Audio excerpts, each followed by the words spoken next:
I'm back, and I'm better than ever. Eric Bischoff is on Raw once again. He may have got an ass whipping from Stone Cold last week, but he's here this week, and he is challenging Austin to a Lumberjack match. Welcome back, guys, to Fog Wrestling for your WWE Raw review from St. Louis, Missouri, March 17th. 2003. I've got a feeling you didn't like my pronunciation there. It's St. Louis, Missouri, but you know what? St. Louis, Missouri, goodbye down the Drury. It doesn't really matter. It's Randy Orton's hometown. Did we see Randy? Aye, we did. We did see Randy. Now, what I'll tell you, what we didn't see tonight, though, was what we got advertised at the beginning of the show. Bischoff says before Raw started that it would be him versus Austin in a Lumberjack whip match, and everybody would be at ringside. All the Raw superstars would be at ringside as Lumberjacks. And I mean, this kind of opened up possibilities of what you could get. And in the end, we didn't get it. And it just felt weird. It felt out of place because we even had a segment later on where Shawn Michaels confronted Austin. And they were both a little bit hostile with each other. For some reason, for whatever reason, I don't know why. Then Austin mentioned here, what if Jericho's at ringside? And Michael's like, I'll deal with him. But then it doesn't even happen. I'm not quite sure if what that was a plan or whether things got changed at the last minute. But something probably got changed at the last minute, but I still think what happened at the end of the show could have happened with Lumberjacks. I just think with Lumberjacks, it could have been epic. I just think it would have been good to have Jericho and Michaels out there, Triple H and Booker T out there. For me, there was a lot of possibilities, and you know, they kind of just in the end decided not to give us it. Bit strange.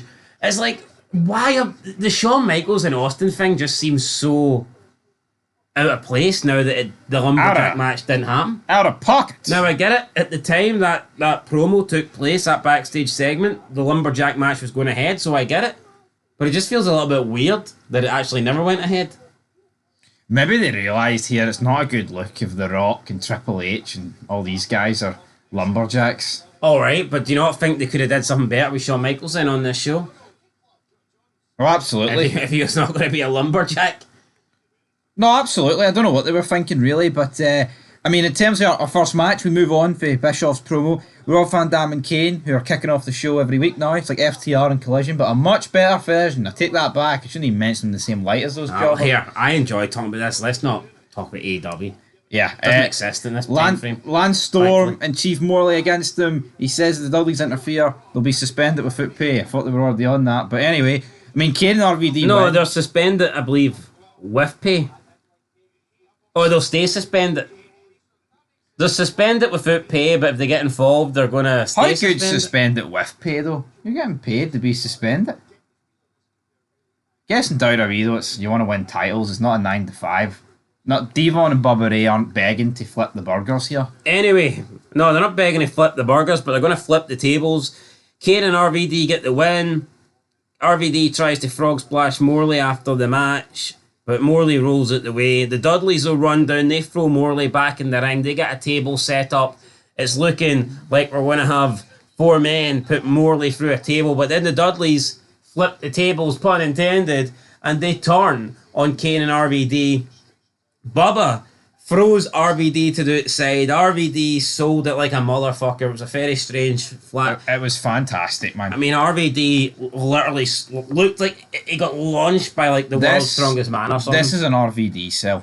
This, not many people replicate. He's done this a few times, especially like with ladders and chairs. But to take like a flat back bump to the outside like this. And it's like the amount he cleared the ropes by, it was like, you need to have agility to do this. But look at the spots here. You get this and then you get a 3D through the table to a big guy like Kane. Yeah, so Dudley's are been now, a while since we've seen a 3D through a table. It is, but Kane's on the receiving end and RVD is probably laying out in the middle of the fucking, I don't know, ringside area by a broken tailbone. We go backstage. Devon reveals that Chief Morley called the Dudleys on the weekend and told them to make a choice, and the Dudleys have made that choice.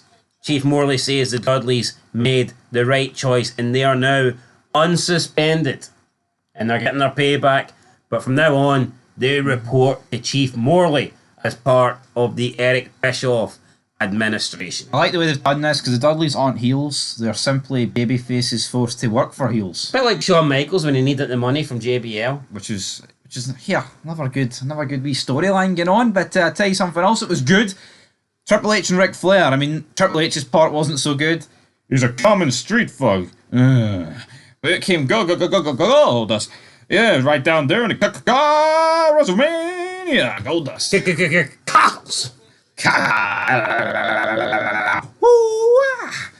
I mean, Goldust, I'm really enjoying this whole can't talk, stuttering, I got electrocuted, and now every time I speak it sounds like I'm trying to say so I wonder how much of Triple H and Ric Flair was legit laughing, or did it seem overacting, or did it seem on the money, or I thought it seemed a little overacting, but you don't know. I mean, it could have been legit. It could have been. I mean, I've seen Triple H's acting in Chaperone, so I mean, yeah, it didn't seem that bad. No, Nothing's that bad. This could have been a genuine. This could have been here. Could be a good video idea for us. Ranking every wrestler that's been in a movie. That's too many though. All right, ranking the wrestlers that matter. Ranking every WWE champion that's been in a movie. Aye, so I can't think of any. No recent guys like. Hold on, if you're not a champion, you don't deserve to be in a movie. Scott Hall. Down.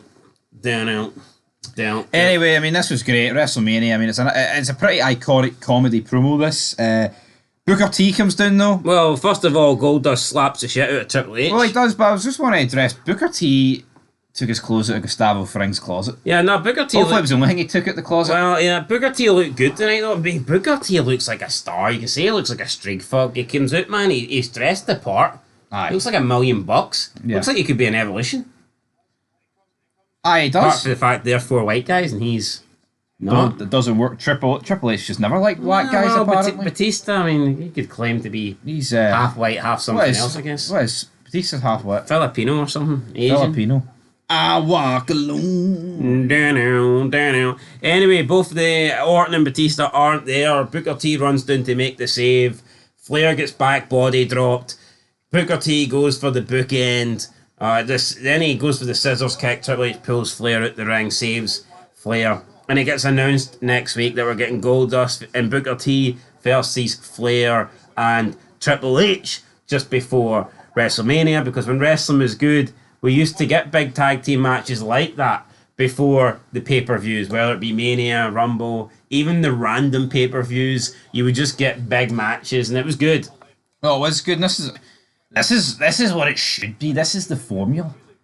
You know, you should get some form of like tag team match or multi-man match before a pay-per-view, which, you know, has a lot of the guys in it. Yo, I don't want to say, was it not before? Is it Fully Loaded? Kane beat Austin for the belt? Or am I making it? Was not fully loaded? It wasn't Fully Loaded. No. What was the pay-per-view called? First Blood match? Aye. Over the Edge? No, not Over the Edge. Hell, King of the Ring. Was it King of the Ring? No, it was King of the Ring. Actually, King of the Ring 98. I saw this Mankind fight. Anyway, did they not have a tag team match on Raw? Aye, still Hell in a Cell. Aye. Aye. And it was Kane and Mankind against Taker and Austin. Aye. Yeah. Is that no mental? Aye, what do you get now? Hee-haw. He wrapped in haw. But I tell you what you get now. Maven against Rico. This match was fine. Raven wins. We move on. Maven wins, not Raven. Mate. Oh, aye, Raven's gone. I'm just combining Maven and Rico. But I tell you what, Terry's outside Stone Cold Steve Austin. What Online World of Wrestling called this an upset victory. I'm not sure Maven. They also called it a time filler match. I'm not sure Maven beating Rico. No, it's mad, right? People will call this a time filler match, but they'll call Andrade versus Camilo Hayes a classic. I know I'd rather fucking watch. I know I'd rather watch. But anyway, it's time for Michaels. One that doesn't take up much time. Shawn Michaels. He storms into Austin's dressing room. Going to be a lumberjack tonight, Steve. You're going to carry a chainsaw? What? I mean, I thought it was alright. I mean, look, it's Austin and Michaels. It's not going to be bad. But something felt a little bit off about it. It was like, here, we're not really half. It's like we missed something. Here, maybe what it is. But then it's not even the first interaction these two have had since, like, Mania 14. Nah, sure. Remember, Sean was commissioner. Aye, they were on the same fucking ranch via satellite. So I don't know what they're going for. Yeah, Michaels tells Austin he'll do his job. Austin's like, what? You're going to put your hands on me? What? What are you going to do with Jericho? You're going to put your hands on him? The Rock's going to be a lumberjack as well, brother. Yeah, so Austin brings up Jericho. Michaels brings up Rock. And it's like, But you know what, man? I really wanted to see this lumberjack match just because of all the possibilities that we could get. But for some reason, later on, they decide not to do that. Steve says if he goes down, Eric Bischoff and everybody are going down with him. So yeah, looking forward to this lumberjack match. It doesn't happen. Yeah, up next, The Rock Let me arrives. tell you something, player. The Rock arrives. They're all like, they're just holding another black brother down, brother. Black brother down. And then Teddy Long brings in a guy that doesn't look black, and Rodney Mack. He might be Mac, but he ain't black.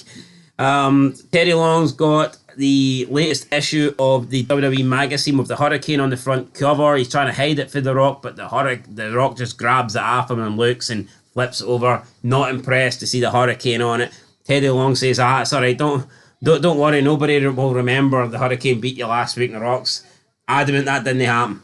Be cool, Felipe. Yeah, The Rock, I mean, you get Austin and Michaels and then Rock walks in. If you want to see why wrestling sucks today, folks, that's pretty much it. Rock's like, it didn't happen, he didn't beat me. Teddy Long says, yeah, no, brother, just another attempt to hold a black man down. And then Rodney Mack tells The Rock to be cool because he'll take care of the Hurricane. And The Rock just looks at Rodney Mack and thinks, who in the blue hell is this? It's funny though, right? Because Rodney Mack's pissed with The Rock. It's like, what are you doing? No, seriously, what is this? Rodney Mack coming in and telling The Rock, calm down, I'll handle it. Yeah, he's pissed off backstage, and he gets equally more pissed off in the match. It's like, fucking, you should be see when you listen to The Rock and Terry Long talk, and then Rodney Mack comes in, you want to talk about green? This guy's greener than the fucking Hurricane. Rock looks like a Hollywood megastar, and Rodney Mack looks like a creator wrestler. Aye, no, he does. He looks like the basic template for SmackDown versus Raw. Aye. Is what it is. The match itself is fine. The Rock comes down, batters the Hurricane, which I thought was good. And then... Rodney Mack should just be happy he's on the same screen as The Rock. Oh, fuck, aye. Absolutely. Assaults him with a chair. Brilliant. That's probably the Hurricane Rock feud put in it. Yeah, batters him on the outside, stomps a mud hole in his ass. I'll admit, though, some really weak-looking chair shots for The Rock. Not that he was swinging the chair weak, but, I mean, I think you could clearly see on about half of the chair shots he was hitting the chair off the mat. And I tell you what, that's one thing I will say about The Rock. What separates Rock and Austin, I think, is Austin, always cared about his ring work. And I think Austin always wanted to make it look real. Yeah. And make it look snug. Yeah, like Rock and Hogan. Anytime Austin talks about, he always talks about how he wanted it to look legit and how he was willing to work like, a little bit snug and tight with guys in order to make it look legit. The Rock, these chair shots look pathetic. We're not even going to talk about Hogan's chair shots because... No, there's nothing to talk about. But, I don't really recall moments for Austin's most embarrassing moments is when he can't get in the ring because the bottom rope is fucking him up. Aye. Austin got in a rivalry with the bottom rope over his career, but... Look at the 2001 Rumble, how it ended, right? He boots Kane in the balls and he hits him with 3 chair shots. I just couldn't imagine The Rock delivering the same... But look at Austin with Lita, and someone might bring up domestic claims with his wife, but Austin didn't hold back then, do you know what I mean? And he could have. But he was like, nah, I'm going to make it look... Yeah, and The Rock's still great, but I think Austin's just a much better worker than The Rock. And... Did you not think these chair shots look weak, though? No, I agree. Maybe the camera angles didn't help him, but I remember seeing about half of them, and I'm thinking, that didn't even hit the Hurricane. Yeah, and I thought some of the kicks were weak, but I don't give a fuck, it's The Rock. I'm not going to bury it. But you know what, I think The Rock's kicks have always looked, that particular kick's always looked weak because of the way he does it. There's so much emphasis into the standing. But, I mean, you look at some of these stomps that The Rock does, and you're like, that wouldn't fucking hurt. Yeah, but... Whereas when Austin stomped a mud hole in you... it's going to hurt. I mean, you got to give it to Austin, whether he's against McMahon or a non-wrestler like Bischoff. When Austin's stomping a mud hole or when Austin's opening a can of whoop-ass, it legit looks like he's doing that. Sometimes with The Rock, it does look like, I mean, His finisher's a fucking elbow drop, for God's sake. Yeah, no, I mean, we'll move on. We'll move on. It was. I love The Rock. I'm just, some of his offense does look a little bit questionable. Like his movies. Mm. Strasses and Jazz taking on Victoria and Stevie Richards. We got like a promo earlier in the day. You could barely hear it. Victoria was in mouse mode and Stevie Richards just nodding away. I mean, as for the match, right? You know what? I like these matches because they actually incorporate like realistic violence. Aye, definitely. Stevie Richards. They know what they're doing. And you've got Jeff Hardy like making the save at the end after Victoria and Stevie Richards correctly win, by the way. Yeah, Jazz walks out on Trish Stratus. Eventually, Steven Richards has had enough. He just comes over, hits Trish with the DDT. Victoria then gets the Widow's Peak, gets the win. And after the match, Richards goes to attack Trish again. But Jeff Hardy runs down to make the save, tosses Richards out the ring like a bag of garbage. He then goes to set up the Swanton Bomb for Victoria, but Richard pulls her out the ring. Jeff then helps up Trish and he sneaks in a kiss before he manages to make his escape. And Jerry the King Lawler's sitting there thinking, damn it, why didn't I make the save? Why didn't I come in and help Trish? Come on, JR, I could have made the save, damn it. But anyway, Coach Jericho up next. Jericho says he used to dream about being Michaels. Now he wants to dream of ending Michaels' legacy. A lot of hype into Shawn Michaels' WrestleMania legacy. It's like, I mean, he has a good Mania legacy, but it's not like he won every match. He's the showstopper, but surely then it means more than just beating him. Jericho should be looking to outperform him, cripple him, at the granddaddy of them all. You get me? We're not talking about Taker's streak here. Outperforming him, not crippling him. Well, one of the two then. Possibly, aye. Well, what else? Well, no, you're saying he should be outperforming him, then you say cripple. Yeah, one of the two. Why? What's that got to do with anything? Who'd Shawn Michaels cripple at WrestleMania? Because if Shawn Michaels' WrestleMania run is being highlighted by his performances, then a way of putting that to an end, because there's no undefeated streak, is by crippling him. So or he can no longer outperforming him. Jericho can only dream about performing Shawn Michaels. As good as Jericho is, he's not going to do it. Nobody outperforms Shawn Michaels in a big match situation, says JR. And I'm not going to disagree with him. Then we get Stacey and Test backstage. She says that she has seen the perfect tag team partner for Test, and she's got him lined up. Stacey then leaves. Test says he needs a few more minutes, and then he looks at Tori Wilson's issue of Playboy, and of course Jerry King, the Lawler, is upset that Test has got an early copy here. Of course he is. I mean, I'm sure King will get one of these copies. I mean, King was probably there during the shoot. Who are we trying to kid, folks? Come on. I think King was on camera. He was the one taking the pictures. He was recording it. We find out that the tag team partner is Scott Steiner. Comes out to a huge pop. You can say what you want about Steiner. Might not be great in the ring. He might have had a failed run in WWE, but the crowd loved him, and for me, he deserved a lot more than what he got. It's a shame that after a few short months, he's... Yo, I think this feud with him and Test over Stacey's fine, but it's beneath Scott Steiner. Do you know what? Do you think it... Honestly, man, I think it was just Triple H. I think all the blame got pinned on Scott Steiner. Aye. But then... Why is Triple H taking no responsibility going, and the matches weren't even that bad, to be fair. Yo, we're not backstage, and be honest, I haven't really heard Steiner speak a lot, right, about this, but he could have the mentality of a Nash and Hall, where he's like, here, I'm getting paid, don't really give a fuck if I'm not world champion or not. You know what I mean? No, he could. It's probably once his comments come out, he's like, here, I'll do a steroids test. If he does a steroids test, it's like, alright, we're keeping you two apart then. That's not allowed. He's right, though. No, he is right. Yeah, people trying to... why try and throw... Remember Triple H did that like a dick? He did it to Masters on live TV. But but see people, No, right? but here's the deal. Like, Triple H can say that to Masters, and it's, DX, that's banter, that's, breaking kayfabe there. That's Triple H with his wise man. See if Chris Masters throws that out on Triple H and like fucking fired. But do you not think, right? Yes or no? No, I agree. I totally agree. See if Masters threw Triple H under the bus on live TV. Bye, Chris Masters, future endeavour. Well, let me talk about Triple H here, right? And I ain't saying this because the guy's... He's producing terrorism in terms of wrestling, modern wrestling, right? But see, the more you hear about the reign of terror, right, and you look at Steiner, Nash, and Booker T, and even the amount of matches Michaels lost to him, etc., etc., I think this era would have been better without Triple H. I think if Triple H picked up his 01 injury in like 03, 04. No, it didn't. It didn't need to not have him. It just needed to not have him constantly. Yeah, I get it. I think 01 would have been so much better with Triple H and Austin leading the alliance with Stephanie. Because do you not think so?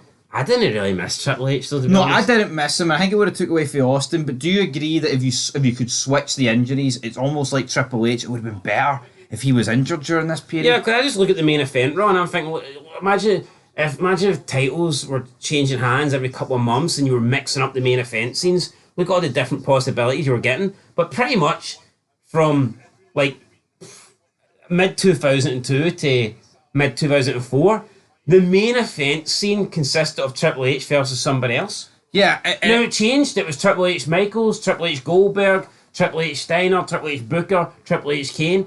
But it was always Triple H or Triple H versus. It was never, even when Michaels won the belt, straight in the, RVD got a 7-minute match on Raw. But And I think, having Goldberg against Michaels for the title's a great match. I mean, Michaels-Nash could be a great match. I mean, we've already seen it at this point. I mean, Michaels-Steiner, there's one guy to get a good match out of Steiner, man. It's going to be Shawn Michaels. Yeah, 100%. I think we could have got so many good world title matches. And I'm not saying Triple H didn't have good world title matches, because he did.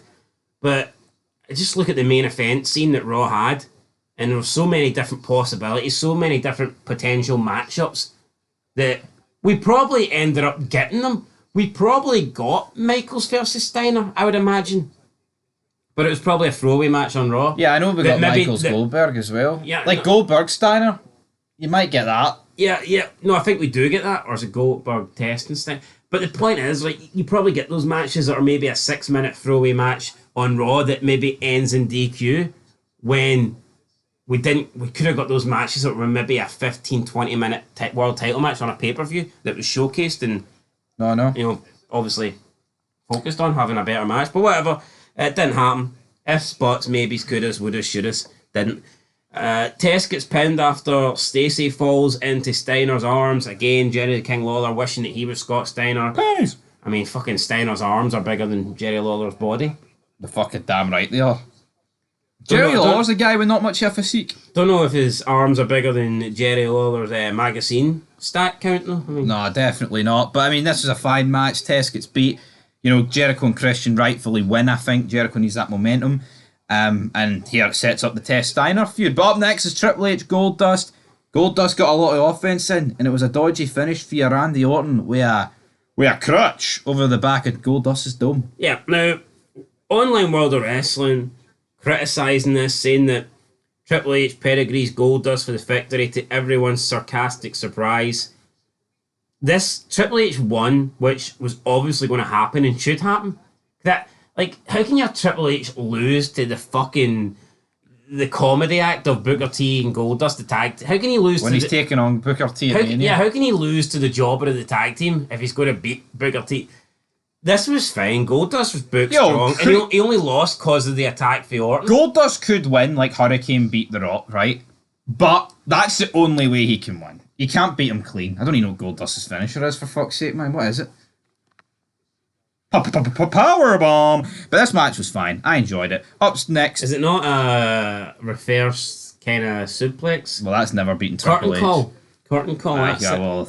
See, I plucked that one out of nowhere. You have. Anyway, it's Rock backstage with a guitar signed by Willie Nelson or something. Yep, he's teasing a Rock concert. And Bischoff goes to touch. No, easy, big fella. You can't touch that. Rock treating the guitar like it was his Scorpion King here, the schlong.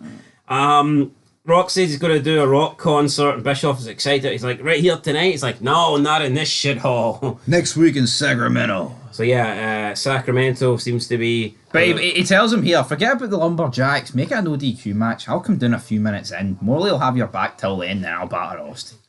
Yeah, Rock saying, look, you can't have all these people at ringside. It'll make you look a bit weak. You don't want to be looking weak.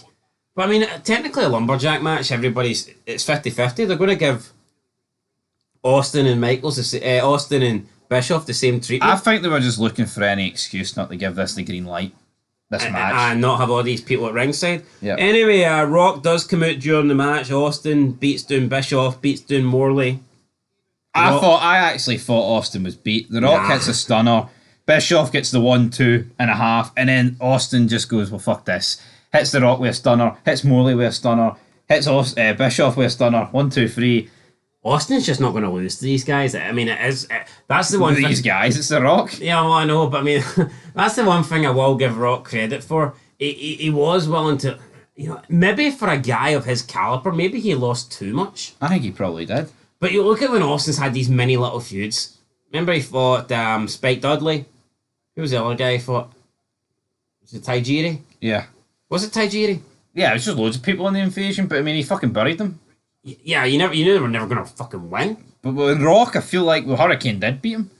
Now, this was fine. The Rock rolls back in, gives Austin a huge rock bottom as the show goes off the air with the Hollywood Rock theme. I mean, I tell you what, Rock and Austin ending the show week in, week out. What a time to be alive. But according to Online World of Wrestling, their friend went to this show live and he had a bunch of his smart signs stolen by WWE bastard security.